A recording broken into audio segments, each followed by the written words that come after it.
All right, managerial accounting students, we have made it to the final chapter, chapter 15, financial statement analysis. So here goes nothing.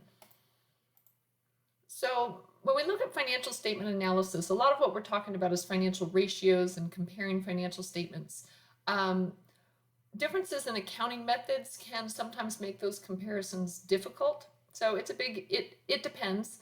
One example of that is simply using a different inventory valuation method. So using LIFO instead of weighted average or LIFO instead of FIFO. That can create differences in our financial statements, and depending on what kind of analysis and what kind of financial ratios we're using, that could potentially change individual ratios quite a bit. Where in the big picture, maybe a different inventory valuation method doesn't matter over the long run. It can affect some of these ratios. And there's other examples, different depreciation methods, that kind of stuff. So differences in our accounting methods can make some of these comparisons a little bit difficult. But beyond that,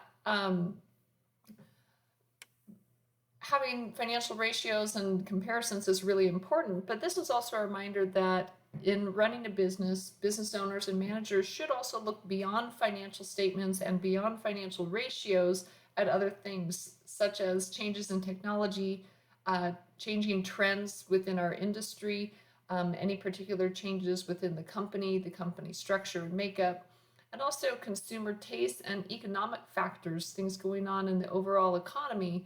And financial statements and ratios aren't going to reveal that to you. So while it's absolutely agreed that understanding and analyzing our financial statements and looking at our financial ratios is really critical, we can't just stare at that one thing and think that it contains all the answers. So we do need to lift our head up and look beyond financial statements and ratios.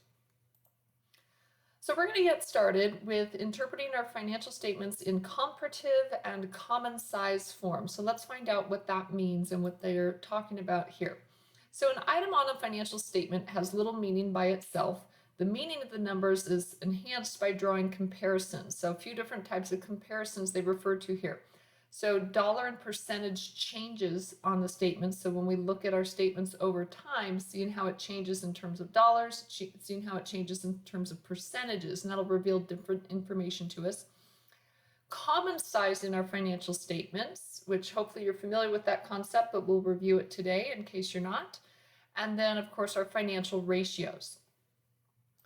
So in terms of our dollar and percentage changes on the statements, what we're referring to here is what we call horizontal analysis or trend analysis. We're looking at trend over time. So we're looking at multiple periods, multiple years of financial statements, and we're going to express it both in dollar and percentage form.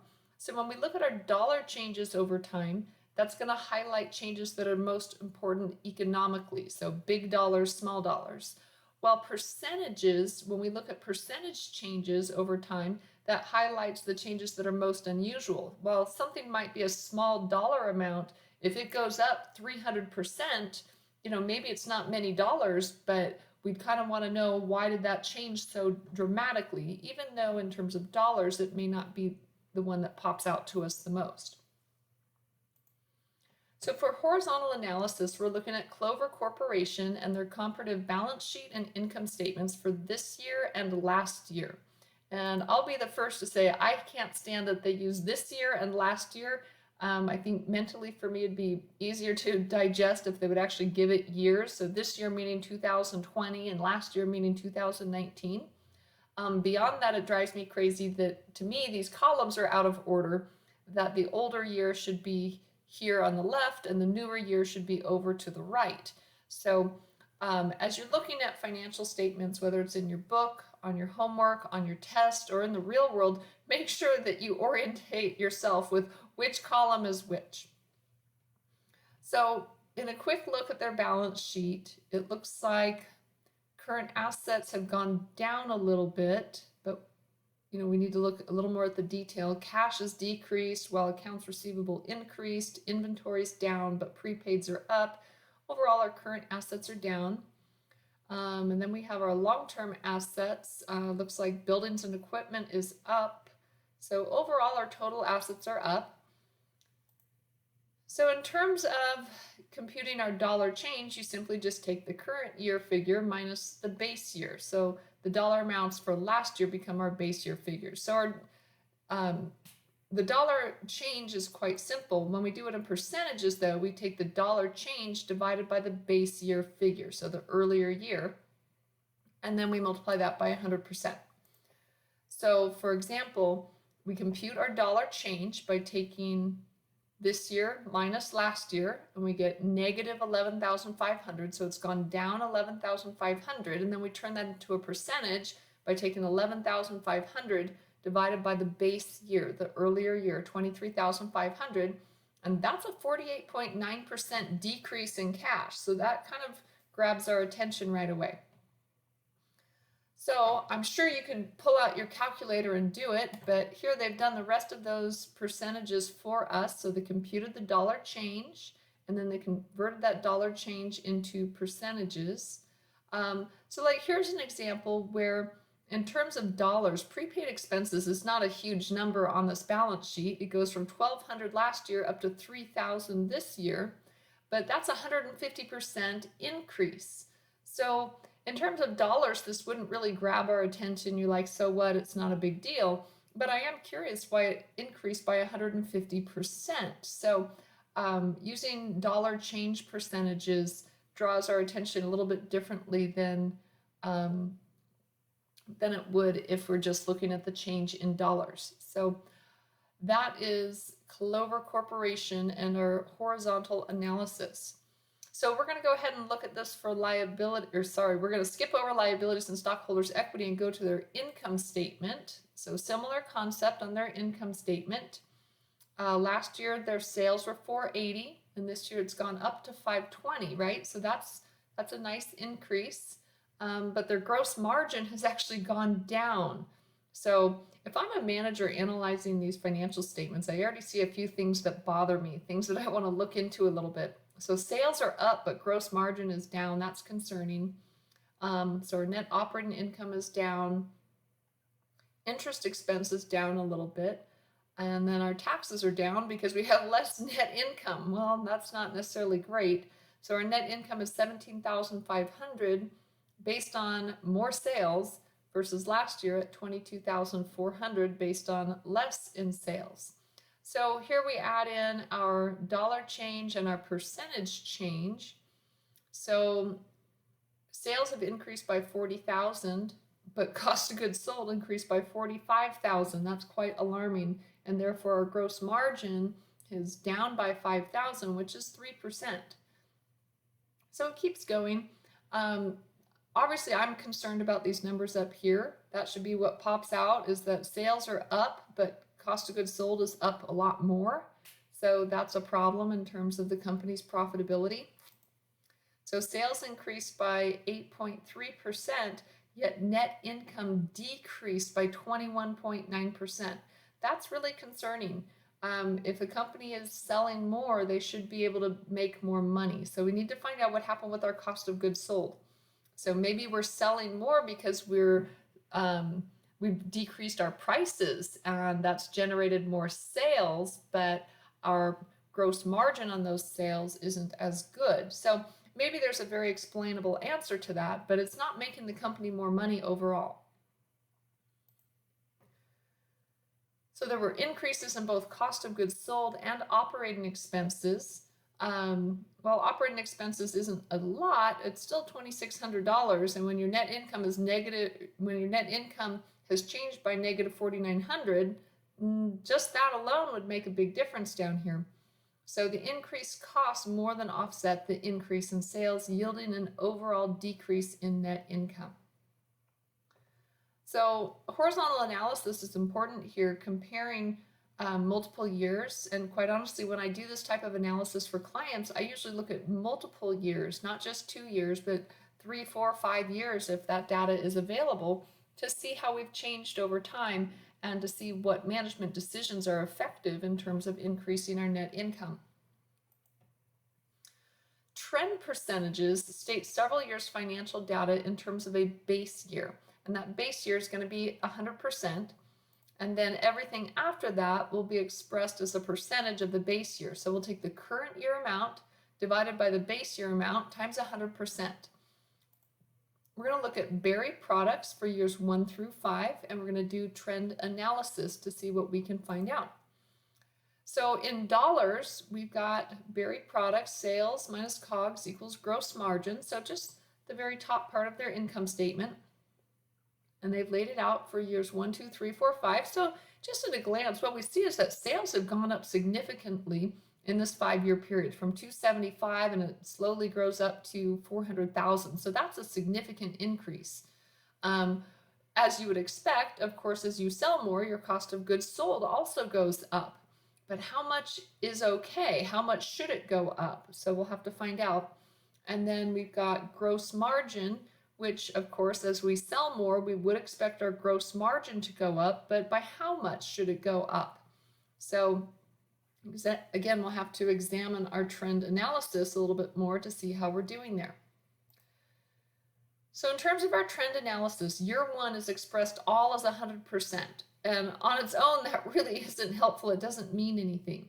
But as we go across these rows, each of these sales figures is now expressed as a percentage of year 1 sales. So just the sales row. So in year 2, we took 290,000 divided by 275,000. Okay, so that's what they're showing here. So that's the 105%. And then they move down, they're showing how they computed COGS and gross margin. So 198,000 divided by 190. So our COGS is 104%, and therefore our gross margin, 92 divided by 85, is now 108%. So what we're going to find is when the COGS doesn't grow as fast as the sales, our gross margin goes up more. But then in later years, so sales keep increasing, that's great. So ultimately our sales get to 145% of the base year, year 1. But what happens to our COGS? So in year 3, COGS has grown more than sales has grown. In year 4, again, COGS has grown more than sales has grown. In year 5, again, COGS continues to grow. If we continue on this track, COGS might eventually make growth not profitable anymore. So we might grow and grow and grow, but our sales, while our sales increase, our cost of goods sold is increasing by too much. So it doesn't even make sense anymore. And again, this might happen if we're generating more sales by cutting our selling price. And therefore our cost of goods sold as a percentage of our sales is higher, thereby reducing our gross margin. So that's how we're generating more sales, by cutting our prices. We may not be doing ourselves any favors in the long run. Or it could be on the other side that simply over time, the cost of what we sell has gone up and there's not much that we can do about it other than try to keep up. So there may not be anything that we can do about it, or there might be. We'd have to know the management decisions made at the company in order to figure that out. But regardless, the company is making more money in year 5. I mean, having gross margin of 115,000 is better than 85,000 for sure. So the company has experienced good growth, but if the cost of goods sold continues to grow at that rate, we're going to have a problem. So here they've graphed it for us, which is kind of cool. So they've put all of it on a graph. The blue line being our sales. The yellow line with red squares on it is cost of goods sold. So what we see is that cost of goods sold starts growing faster than sales, which is concerning. And then our gross margin is kind of leveling out here. So if that continued over time, we might have a problem. In these 5 years, it seems like we're still doing okay. Excuse me. So we're going to move on to common sizing financial statements. And this is what we refer to as vertical analysis. So it focuses on the relationship among the financial statements in one given period. So in 1 year or 1 month or 1 quarter, whatever that period of time is. So in a common size financial statement, each financial statement item, so each line item is going to be expressed as a percentage. So if we're talking about the balance sheet, all items are usually expressed as a percentage of total assets, Well, on the income statement, all items are usually expressed as a percentage of sales. That one you should be familiar with from financial accounting. You did a little bit of common sizing. So again, we're going to go back and look at Clover Corporation, and we're going to common size our financial statements. So on an income statement, sales is going to be our base, and it's going to be expressed as 100%. And then everything after that is going to be a percentage of sales. So our cost of goods sold, we would take 360,000 divided by 520,000. We take, for last year, we go 315,000 divided by 480. So each and every line item here is going to be divided by our top line, which is sales, and converted into a percentage. So here's what that looks like. So this year's operating expenses divided by this year's sales, we take 128,600 divided by 520,000, and we multiply that by 100%, we get 24.8%. If we do that for last year's, we take 126 divided by 480, and we get 26.2%. So they've done the math for us here. What do you see? Does anything here bother you? Does anything require management's attention here? Remember the situation that our net income actually went down, right? Our net income is only 3.4% of sales, where last year it was 4.7% of sales. So our net income went down both in dollars and in percentage, and we should be concerned. So what pops out to you? Well, I think like we said before, we should be concerned about COGS.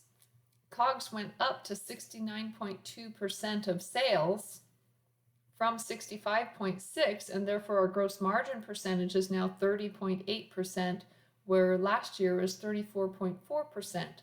So that's a big change, and we're seeing the results of that in our bottom line. All right, try this. Quick check one. Which of the following statements describes horizontal analysis? Take a moment and look at your choices. I'm hoping you came up with B, a side-by-side comparison of 2 or more years' financial statements. And looking at answer A, that one's a little bit tempting. A statement that shows items appearing on it in percentage and dollar form. That's definitely a technique that we might use as part of our horizontal analysis, but it starts with side-by-side comparison of 2 or more years' financial statements. And then sometimes it helps to express it both in percentage and dollar change in terms of analyzing those numbers. So B is the most correct. So we're going to look at computing ratios, our financial ratios, using a company called Norton Corporation, and we have their financial statements for this year and last year. And again, I don't love that they label their columns this year and last year. First, I wish they were in a different order, and I wish that they would use actual years, because I think we're able to understand that better when we see an actual year number, 2020 versus 2019. Anyhow, let's take a quick glance here. Big picture, I see that most of our current assets have increased, and our total current assets are up. And it looks like land has gone up, but buildings and equipment is down, but our total assets are up overall. Going to the other half of the balance sheet.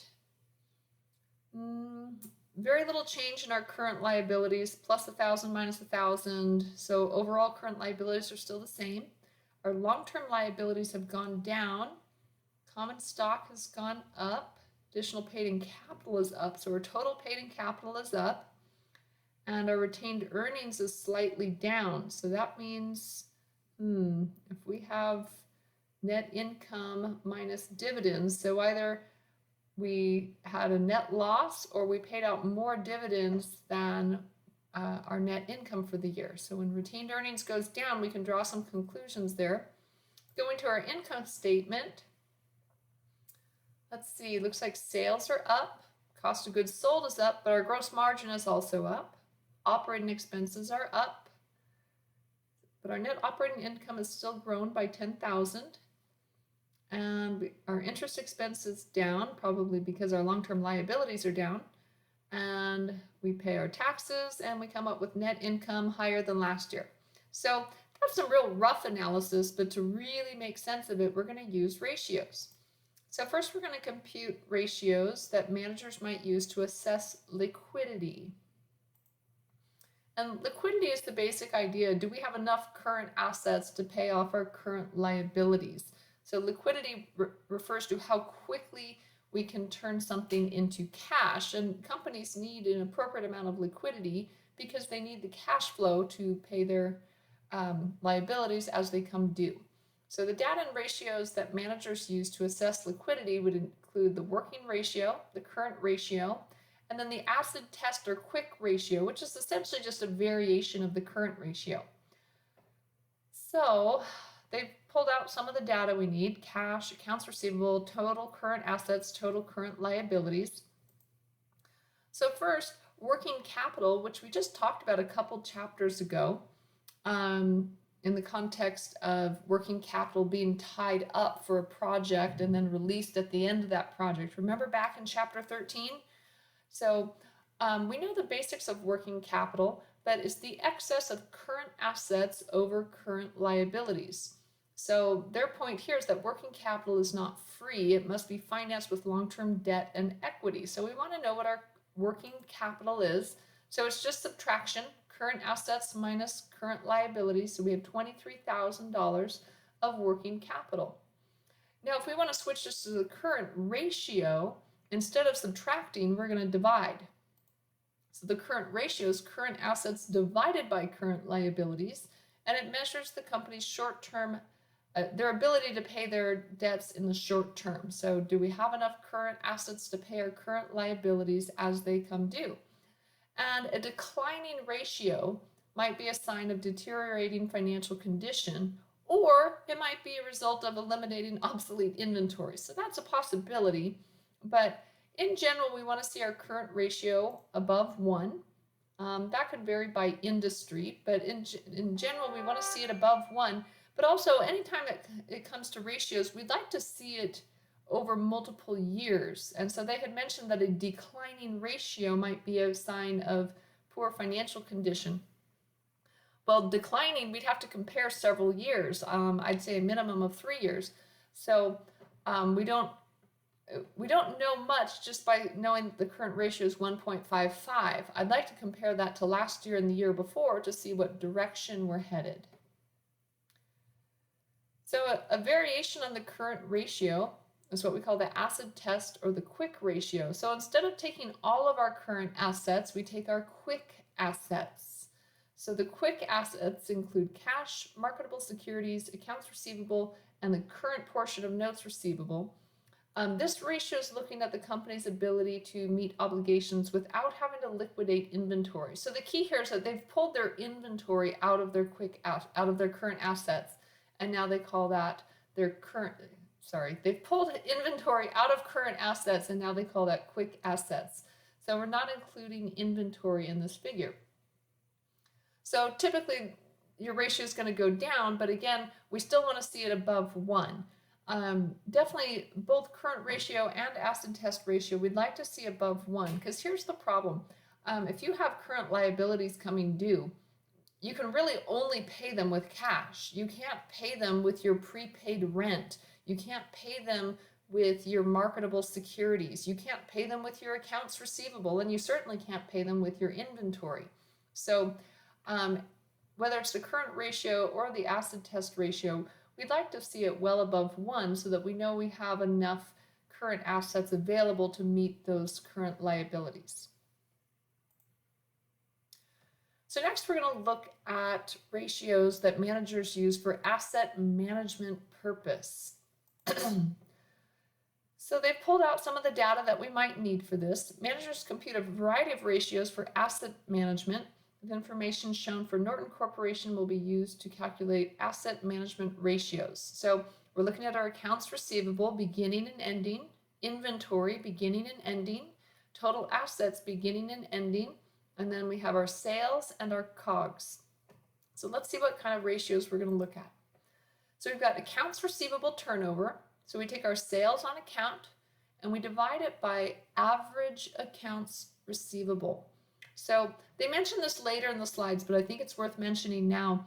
When we're computing ratios in general, not always, but when we compute ratios, when we're dividing an income statement account by a balance sheet account, so sales, which is on your income statement, over accounts receivable, which is on your balance sheet, when we do an income statement account divided by a balance sheet account, we almost always will use the average. So the average of that balance sheet account in the denominator. So that's why they gave us the beginning and the ending, and then we divide it by 2. So sales on account was $494,000, and then we compute our average accounts receivable by taking the beginning plus the ending and dividing by 2, and we get an accounts receivable turnover of 26.7 times. What does that mean? Most likely we'll need to compare it to previous years to see if that's good or bad, but what does that even mean, 26.7 times? That means that we sell and then we collect, and we sell and we collect, and based on these numbers we can do that 26.7 times in a year. So you'd like to see a higher accounts receivable turnover ratio, so we'd like to see more times, but we'd have to compare it to previous years to know if we're doing well relative to those prior periods. But most often we're going to take our accounts receivable turnover and convert that into our average collection period. So we take 365 days. That is how many days are in a year, hypothetically. Somebody told me that once. I know, I'm kind of giggling. I always have students that'll say, well, how was I supposed to know that there's 12 months in a year or 365 days in a year? How am I supposed to know that? I don't know, just existing. So here I am. I'm telling you that we assume there's 365 days in the year. So 365 is your numerator. And then we divide it by our accounts receivable turnover, and we come up with 13.67 days. So what we get from that is it takes us less than 2 weeks to collect. So, I mean, in general, I'd say that's pretty good, but we want to compare that with other periods. We want to compare that with last year and the year before to find out if we have made improvements or if it's taking longer and longer. So in terms of our collection period, we want to see a lower number of days. We want a higher accounts receivable turnover and a shorter period in days. But in general, if a business can collect their receivables in 2 weeks, that's pretty good. But we need to compare it with other periods. Similarly, we're going to look at our inventory turnover. So this time we're going to take our cost of goods sold, an income statement account, divided by inventory, which is a balance sheet account. So it's our average inventory. And this ratio is going to measure how many times a company's inventory has been sold and replaced during the year. So if the company's inventory turnover is less than its industry average, it either has excessive inventory or maybe the wrong types of inventory. So maybe we have too much inventory on hand, so that might be a sign to us. So we're going to take our cost of goods sold over the average inventory. So at Norton Corporation, that was $140,000 of COGS, and we're dividing it by our average inventory, which we compute by taking the beginning inventory plus the ending inventory and dividing by 2. And we come up with 12.73 times. Now, we don't know what the industry is or what the industry average is, but we should certainly compare that to previous periods, previous years, to find out if we're doing better or worse. And of course, we want a higher number here. The more we can turn that inventory over, the better. So we'd have to look at our industry averages and how we've performed in prior periods. But most often, we then take our inventory turnover and we convert it into our average sale period. So we take 365 days, which is how many days are in a year, divided by inventory turnover, and we get 365 divided by 12.73, 28.67 days. And again, we want to compare with our data from previous periods to see if we're doing better or worse. So we'd like to sell in fewer days, right? The average days to sell our inventory, we want this to go down. We want inventory turnover to go up and average days to go down. So then if we take those two numbers, the average sale period plus the average collection period, that tells us our overall operating cycle. So it tells us the elapsed time from when inventory is received from suppliers to when cash is received from customers. And we need that cash in order to start all over again and have cash on hand to buy more inventory and then sell more inventory. So we do want to understand the length of our operating cycle so we can do some cash flow planning. And of course, a faster operating cycle would be healthier. So for Norton Corporation, we take our average sale period, 28.67 days, our average collection period, 13.67 days, and we have a total operating cycle of 42.34. And again, we need to compare with prior periods or maybe even industry averages. Total asset turnover. We're going to take our sales from our income statement and we're going to divide it by our average total assets from our balance sheet. And this ratio measures how efficiently a company's assets are being used to generate sales. This ratio expands beyond current assets to include non-current, so all of our assets. This is an important one because a lot of times we just look at sales and we say, oh wow, sales are good, sales are up, sales is $1 million, so that must be good. Well, how much do you have in assets? How many assets are you using to generate those sales? How large is your company? So we need to understand our sales relative to our total assets. So our sales of 494, and then we divide that by our average total assets. So beginning of 300,000 plus ending of 346,390. We divide that by 2 to get our average total assets, and we come out with 1.53. So that's our asset turnover. And again, we want to compare this with our ratio from prior periods to see how we're doing. And again, we'd like to see a higher ratio here. We'd like to see more sales generated for each dollar of assets that we own.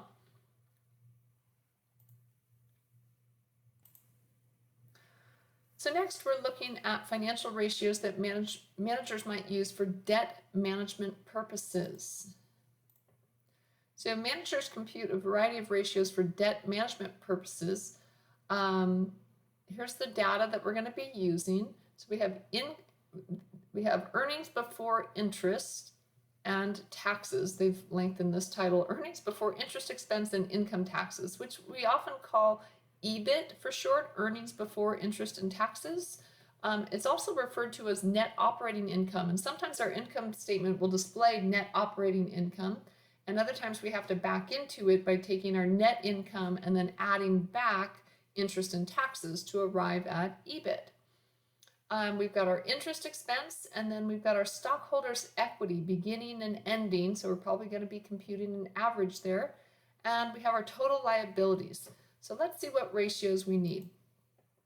Times interest earned. So here we're going to take that EBIT, earnings before interest and taxes, and divide it by our interest expense. So at Norton Corporation, that's $84,000 of EBIT divided by $7,300 of interest expense, and we get 11.5 times. What we're measuring here is the company's ability to provide protection for its long-term creditors. A ratio of less than 1 is inadequate. So we're well above that, but this ratio is also considered not just as protection for long-term creditors, but to see if we're using the funds that we borrowed effectively. If we have interest expense, that's because we have liabilities, right? That's what is causing interest expense to happen. Well, if you're going to borrow money and pay interest on it, you darn well better be generating enough earnings, EBIT, to justify that. So if your interest expense starts getting anywhere close to your EBIT, that would be pretty alarming. So your interest expense essentially is eating up all of your earnings for the year, and we certainly don't want that to happen. So if we've borrowed money, we want to make sure that we're using it effectively to help generate earnings for the company. And so 11.5 times is definitely healthy. Anywhere close to 1, and that starts to become quite concerning. Next, we have debt to equity ratio. We take our total liabilities and we divide by our stockholders' equity. So total liabilities over stockholders' equity, and it indicates the relative proportions of debt to equity on the company's balance sheet. So when we consider how a company is financed, does it have a healthy balance of financing? we do want to have a nice balance.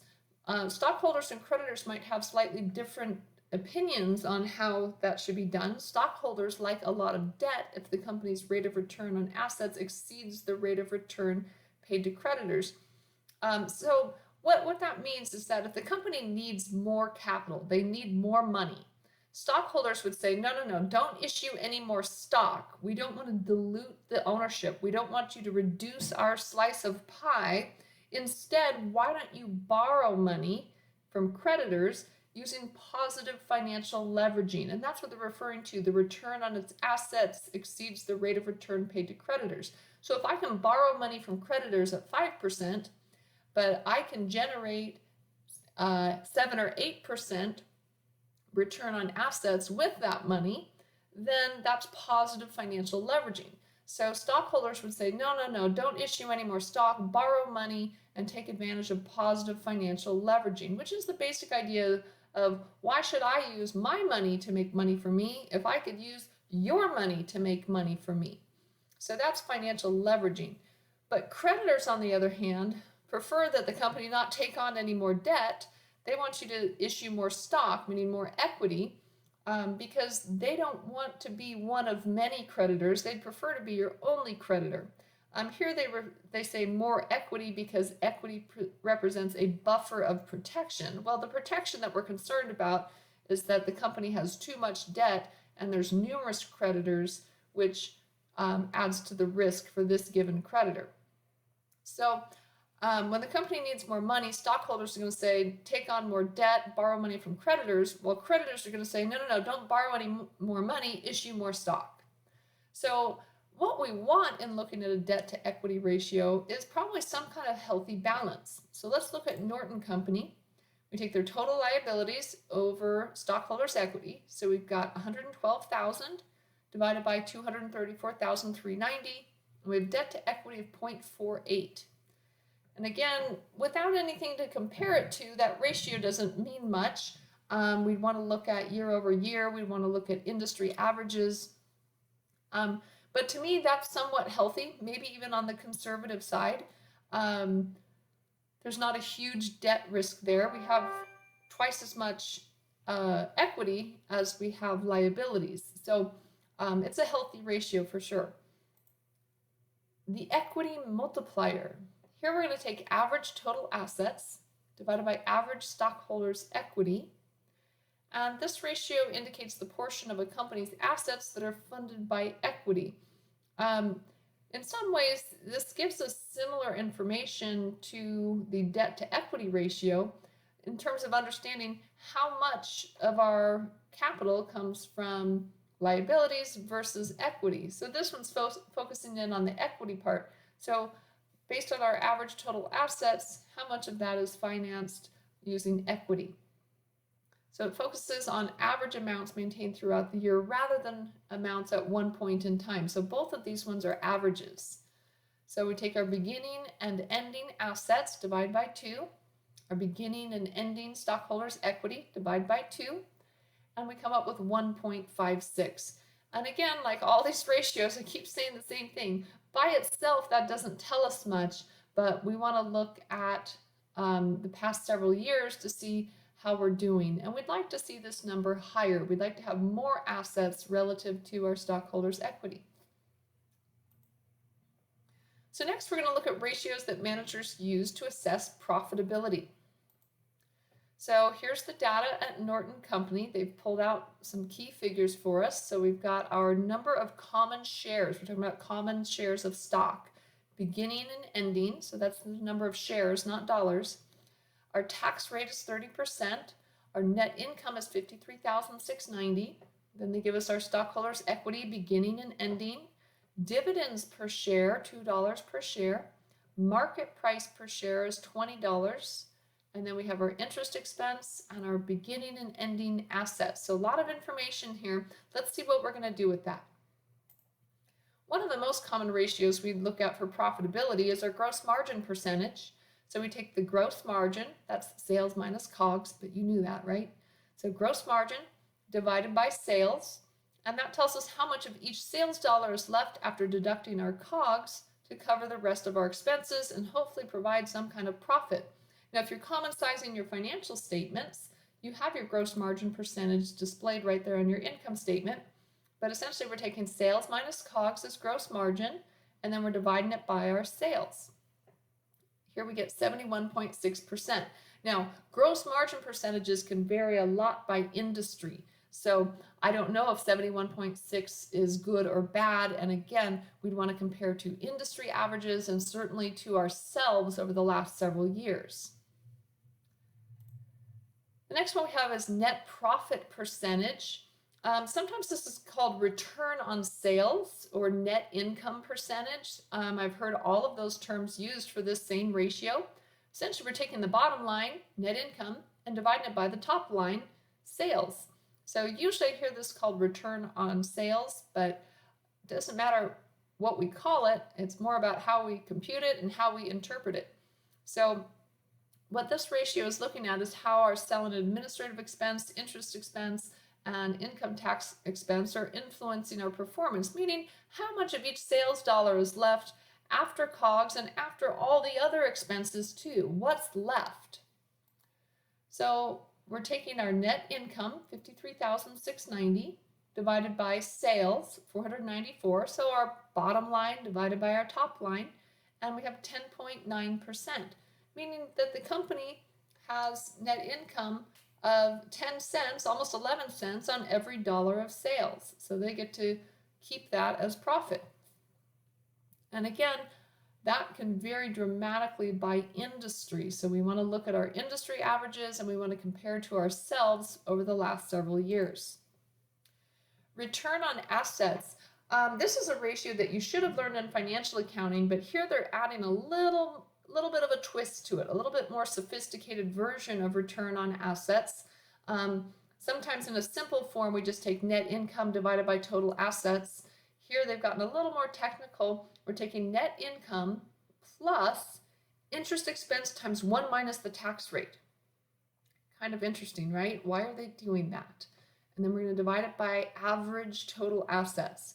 So here they're telling us adding interest expense back to net income enables return on assets to be compared for companies with different amounts of debt or over time for a single company that has changed its mix of debt and equity.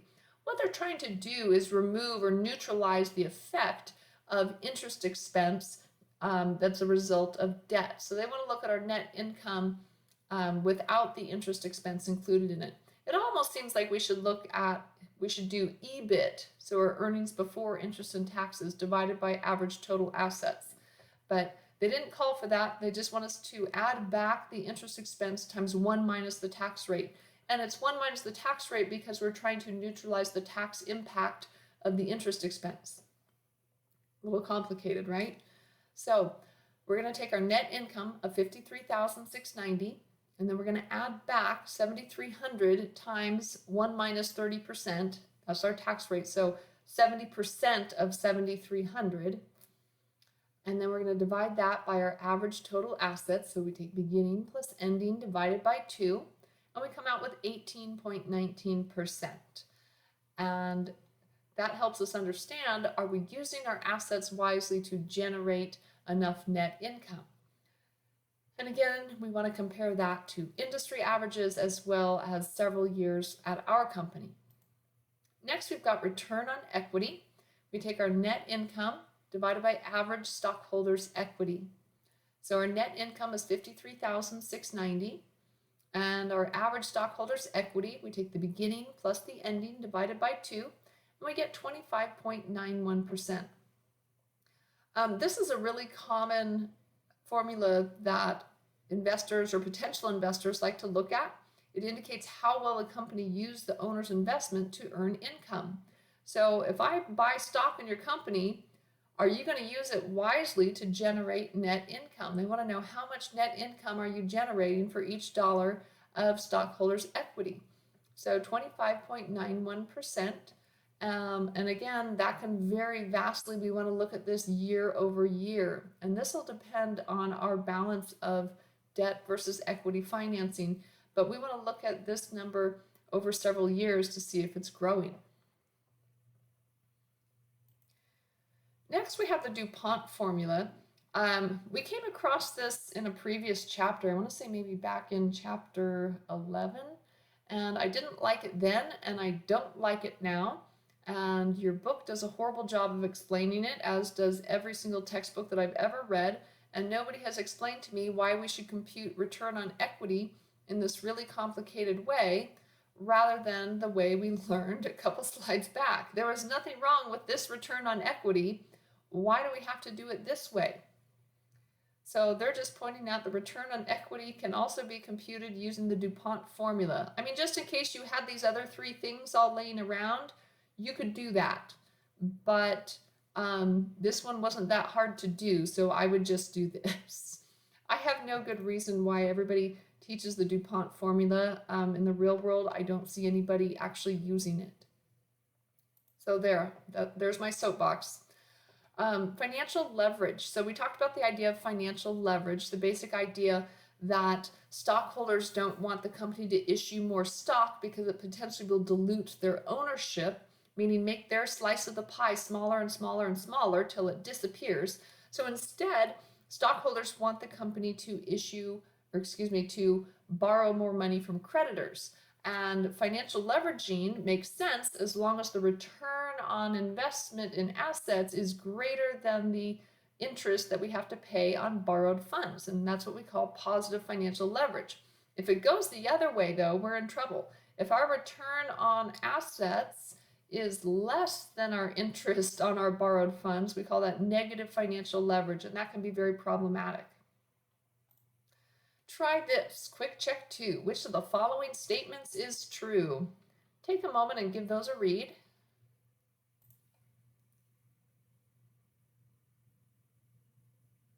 What do you think? What did you come up with? Hopefully A.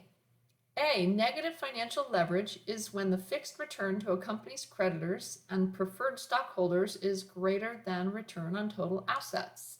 So negative financial leverage, let's think carefully, is when the fixed return to a company's creditors and preferred stockholders, meaning the amount that we have to pay for borrowing money, the cost of capital, so the fixed return to the company's creditors, meaning interest, is greater than the return on total assets. That could be a problem. The other ones are kind of backwards. Positive financial leverage is when the fixed return to a company's creditors is greater than the return on total assets. Nope, that's backwards. And then C, financial leverage is the expression of several years' financial data in percentage form in terms of a base year. Nope, that's something else. That's something else entirely. Hopefully you came up with A.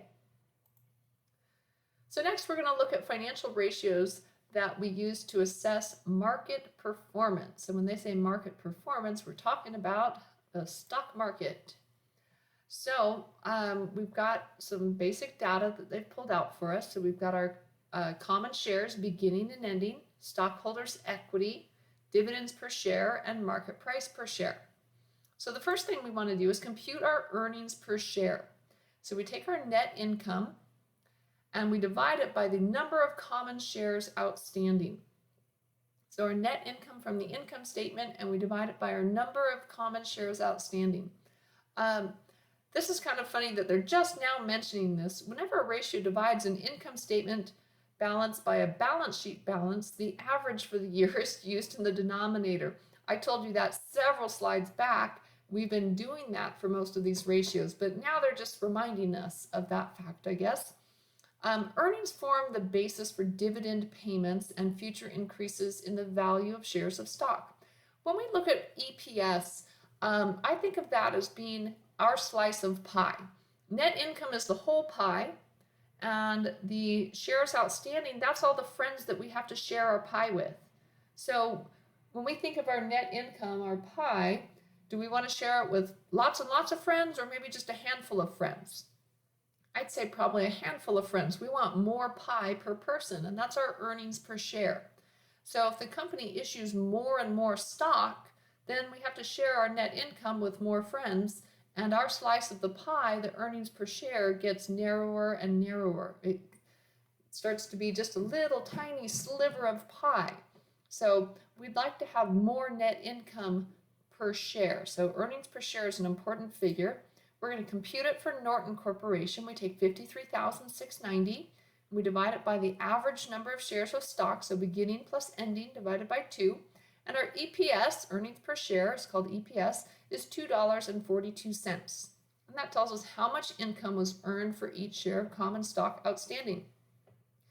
And then usually we convert that into price earnings ratio, or PE ratio. So we take the market price per share, so what the stock is selling for in the stock market, divided by EPS, and that's our PE ratio. So for Norton, $20 market price per share divided by earnings per share of $2.42, and we get a PE ratio of 8.26. When we look at PE ratios, we need to be extremely careful in how we interpret them. Here they say a higher price earnings ratio means that investors are willing to pay a premium for a company's stock because of optimistic future growth prospects. So what this sounds like, it sounds like they're saying that higher is better. But I want to assure you that is not entirely true. I'm going to post a second video for you specifically just on price earnings ratio. The video for PE ratio was made for my financial accounting students, and you may recall hearing that lecture in your financial accounting class, but I want to share it with you again to remind you how to really understand PE ratio. So I'll post a separate link for that video. Please do watch it. It's a good, healthy reminder. PE ratio is one of the most commonly used ratios in terms of understanding a company's valuation and what it's actually worth, and should I invest in this company or not. So it's really a big deal. So I want you to please watch that second video. It's not super long to get a better understanding of PE ratio. I will move on from here though. Dividend payout ratio. So here we take our dividends per share and we divide that by earnings per share. So it's telling us how much of that pie are they actually going to pay out to us. So they have a dividend per share of $2 and EPS of $2.42. So they're paying out most of the pie. Our slice of pie being our $2.42, they're going to pay out most of that, 82.6%. This ratio gauges the portion of current earnings being paid out in dividends. So investors seeking dividends would like this ratio to be large, but investors seeking market price growth would like this ratio to be smaller. So why they're saying that, when you invest in stock, there's two basic ways of making money in the stock market. One is based on dividends that the company might pay you, and the second is basically buy low and sell high, meaning market price growth. Well, typically, not always, dividends and market price growth are kind of opposite things. If you pay out a lot of dividends, you're probably not experiencing a lot of market price growth. If you have a lot of market price growth, you probably don't pay out a lot of dividends. And that's not just by coincidence. Companies that choose not to pay out a lot of dividends are typically conserving that cash and using it to grow the company, where companies that are paying out a lot of dividends aren't necessarily focused on growth, maybe just steady maintenance of their company, and that results in just paying out dividends to the investors. So two kind of opposite things. Not that one is good and one is bad, but they might be seeking different things in their pursuit of making money in the market. The dividend yield ratio is when we take that dividends per share and we divide it by the market price per share. So if you pay $20 for a share of stock and it pays you a $2 dividend, that's a 10% return. So that's what we call dividend yield ratio, 10%, which that's quite substantial. That's pretty good. So that would be a high dividend stock. So this ratio identifies the return in terms of cash dividends on the current market price of the stock. So 10% is quite high. Next, we've got our book value per share. This is an interesting ratio. It measures the amount that would be distributed to holders of each share of common stock if all the assets were sold at their balance sheet carrying amounts after all creditors were paid off. Well, that's a pretty bizarre context. Why would we sell all of the assets at their balance sheet carrying amounts. Would we even be able to do that? And pay off all of our creditors. So kind of a strange concept, but book value per share, we take our common stockholders' equity and we divide it by the number of common shares outstanding. So our book value per share is $8.55. Here they're pointing out, notice the book value per share of $8.55 does not equal the market value per share of $20. This is because market price reflects expectations about future earnings and dividends, whereas the book value per share is based on historical cost. So it definitely has only limited usefulness. We do want to understand our book value per share and, understand how our money is invested in the historical cost of our assets, but it has only limited relevance. So I'll leave it at that. Here's a bunch of fine print as to sources. I'll leave that alone. And that's the end. We made it. We survived. Not just 15 chapters of managerial accounting, but for many of you, a full year of accounting together, financial accounting and managerial accounting. And it's been a pleasure. I'm sorry that this is our last lecture and we're not together in person, but we made it. It's been a good journey.